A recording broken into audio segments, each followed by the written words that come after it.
wano tegeeza Obuganda n'Abaganda mwenna. Mayiga bamugobye omulundi ogwokuna wabula atiisiza Ssaabasajja Kabaka nti bw'amuggyako agenda kulaba ekimufaamu. Bino gende Mengo obuuza abantu bonna abali mu Buganda bakyategeera balina empeke ebiri bajja kutegeeza nti omusajja bamusabye eddamula agiremedde. Olulumbi ye yabyogera. Saagala ogende mu wingi ndala yonna oba mu mikosi emirala yonna. Bakamusaba ddamula emyezi egi alemedde eddamula kubanga tamanyi weeri. Museveni yagimutwalako. Kati ali mu kutiisatiisa Ssaabasajja Kabaka mbutageza n'amuzaayi tamugeza n'amuggyako obuyinza mbw'akyalina ebyokukola bingi emengo. Mukulu buli mbwa n'olunaku lwayo. Tuyambozeeyo ddamula ogende wa kitaawo e Masaka gy'oba obeera Abaganda baviire tukkooye. Ekituuka ku Ssaabasajja Kabaka okuva guno omwezi bwe gutandise mpaka mu gw'omukaaga kyonna kyonna ekimutuukako gwe Sarah Kagere, Agnes Nabaloga, David Wasajja,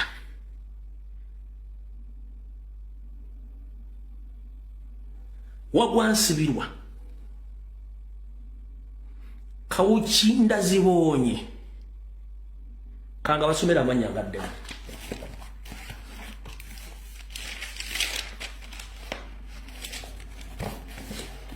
Nsaba okukulopera Ssaabasajja Kabaka abantu bano wammanga. Eyayita Katikkiro asooka wagwansibirwa takwagala ng'olina obulamu. Wasanya Kawuki Spira Mayiga Ssalonga Mulengejja takwagala ng'olina bulamu. Mukiibi eyali omuwandiisi wo atate bw'akyama kati yafuka olukale takwagala ng'oli mulamu. Sarah Kagere takwagala ng'oli mulamu. Agnes Nabaloga takwagala ng'oli mulamu. Saako omusajja omutoolo Apuuli n'abalala tebakwagala ng'oli mulamu. Simbanirizaako nnyo mikwano gyange yonna gye musinzira okuba nga mutuwuliriza kutegeeza nti oli ku Yugi Update TV kusinzira okuba nga otuwuliriza.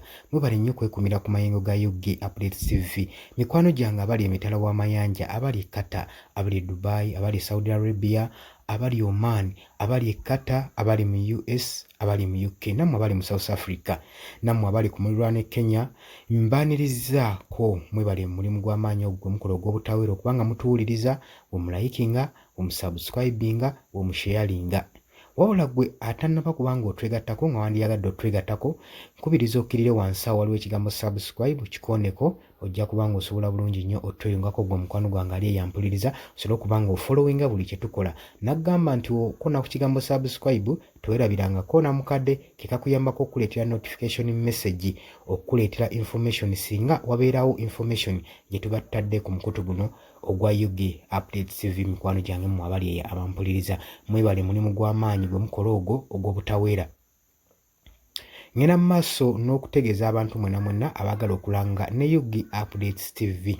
Ennamba y'essimu eya WhatsApp kweri eyo gye tubateereddeko gy'oba oyitako osobole okuba nga ocommunicatinga naffe, tujja kubeera nga tukufuna ddala bulungi nnyo osobole okulanga bizinensi yo, nawe okuba bizinensi yo abantu mu maaso esobole okuba nga emanyikibwa gwe omukwano gwange ali eyo ampuliriza.